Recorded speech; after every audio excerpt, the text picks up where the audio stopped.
Hello, ladies and gentlemen, Nick here, and welcome to my reaction to Doctor Who. Can you hear me?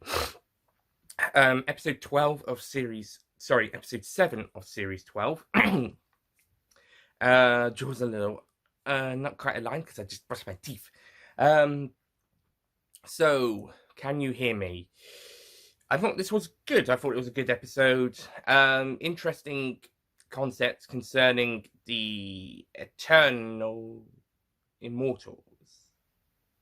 The Immortals, not the Eternals, although they are referenced, as are the Black and White Guardians. Well, the Guardians, and also the Celestial Toymaker. Well, the Toymaker.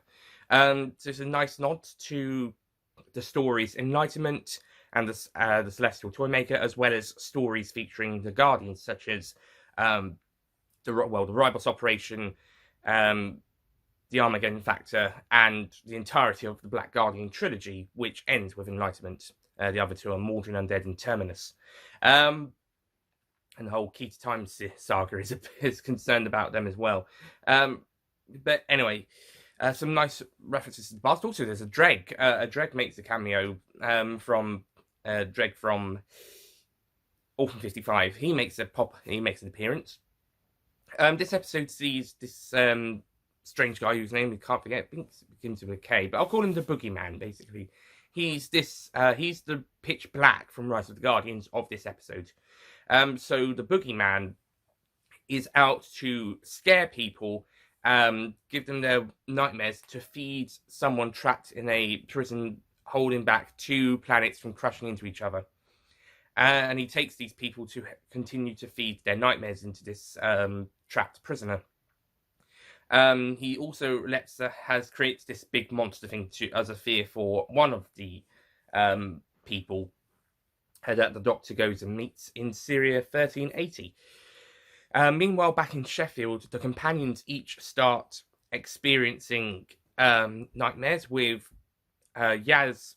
I'm not actually sure what her fear is, but it relates to something in her past, and it comes full circle at the end, but I'm not actually sure what the fear is. Ryan, it's being too late to help his friend during a time when whatever they said about Earth and all the stuff he said about Earth in Orphan 55 is going to happen, and the dregs start appearing. And Graham is scared that his cancer may return, and is still grieving from the loss of Grace, presumably. So the Doctor has to so the Doctor and her friends have to try and stop the Boogeyman from accomplishing his plan. And yeah, this is a good, simple concept. Interesting to delve into the fears of each character.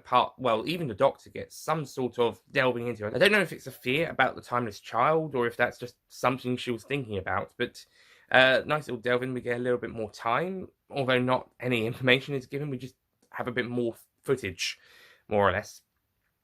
So hopefully we'll find out more about that in the series finale. Anyway, it turns out that the prisoner in the orb prison holding back the two planets is actually the Boogeyman's partner partner in crime. And when they knock out the Doctor, there's an animated segment a la Harry Potter and the Deathly Hallows Part 1, where they tell their backstory. Well, it's better than just the characters just talking about it for 2 minutes without really much interaction.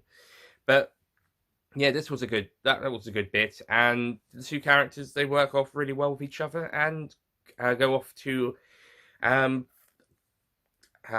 take nightmares from people, and so the Doctor and his companions have to stop them. By the way, there's a bit where the Doctor kind of knocks her sonic screwdriver out of her pocket so she can grab it in her hands.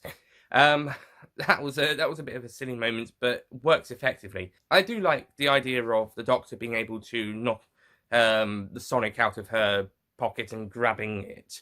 So I liked it. It was a bit silly handled, but it was good.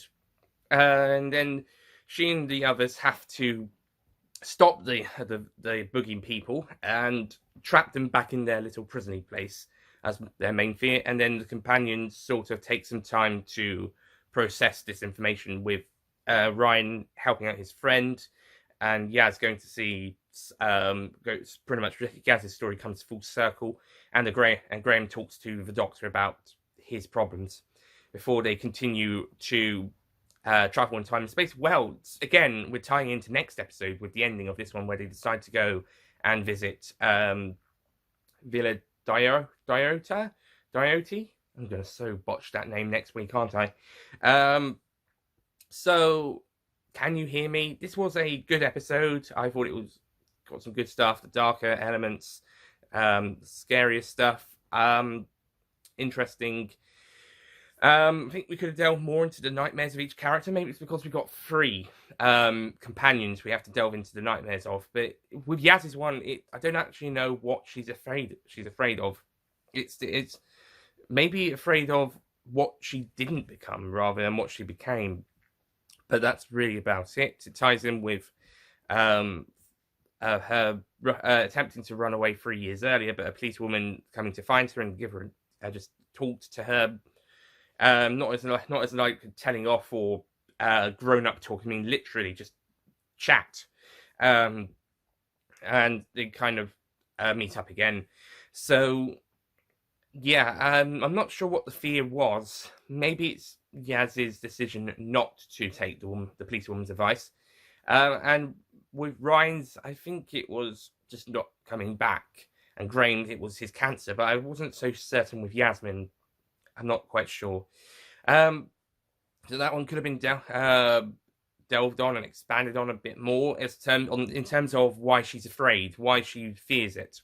I'm also surprised that in this episode, Sonia, Yaz's sister, actually is worried about her. She's concerned. She misses her. This is not the Sonia from previous episodes, in my view. This is a different Sonia. They actually get on well. Sonia's actually missing Yaz, and even in the 3 years later bit, she even calls the police to report her missing and is afraid Yaz may do something stupid.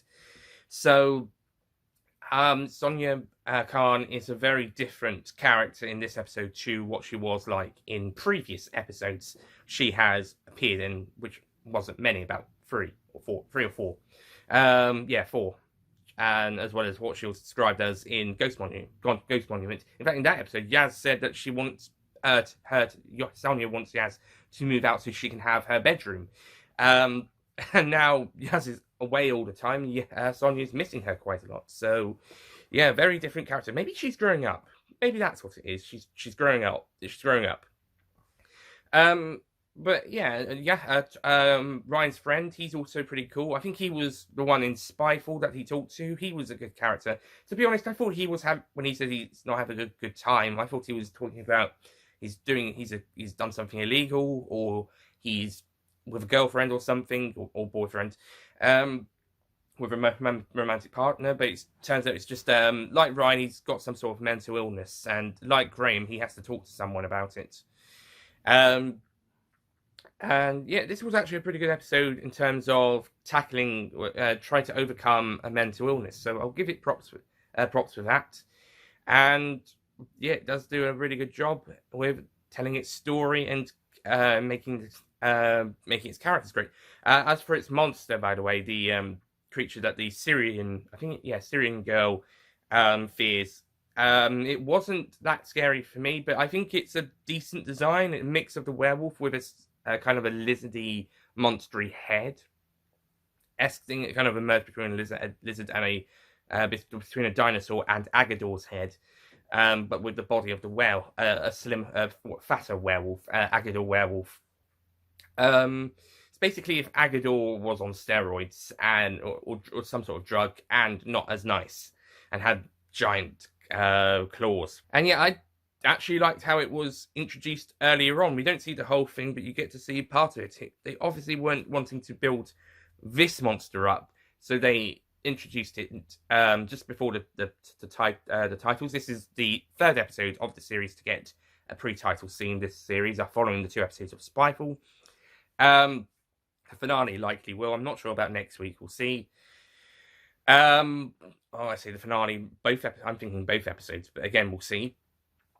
And yeah, so the monster I don't think was particularly special, so I don't think they built it up too much like some of the other ones they would build up to. It's not that particularly special, but I think it's a fairly decent design and fairly used in the episode. And also performances, great performances all around from all of our cast and crew, including guest cast, especially the actors playing the Bogeymen and Bogey Woman.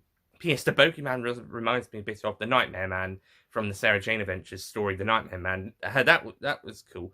It would have been nice if he referenced him. That would have been nice. So, can you hear me? I think it's a good episode. I'm going to rewatch it in a little bit, but I think it's a good episode. Does a good job with what it needs to do, and yeah, I think it's good. Not amazing, but I think it's good.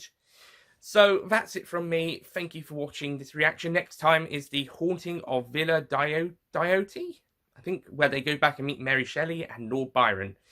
And there's some strange goings on. The Cybermen may not appear in this episode due to their appearance in the audio The Silver Turk with the 8th Doctor and Mary Shelley. I'm hoping there's references from the Doctor saying that, oh, a few bodies back, I used to travel with Mary Shelley. On one of our adventures, we met the Cybermen.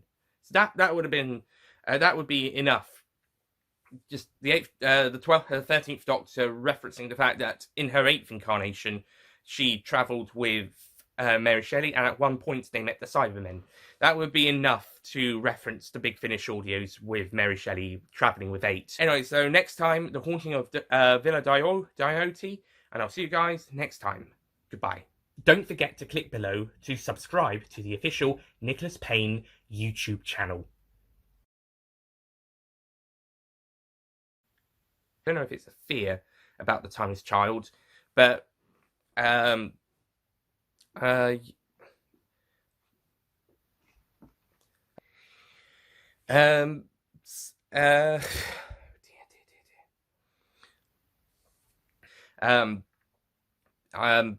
would be cool for,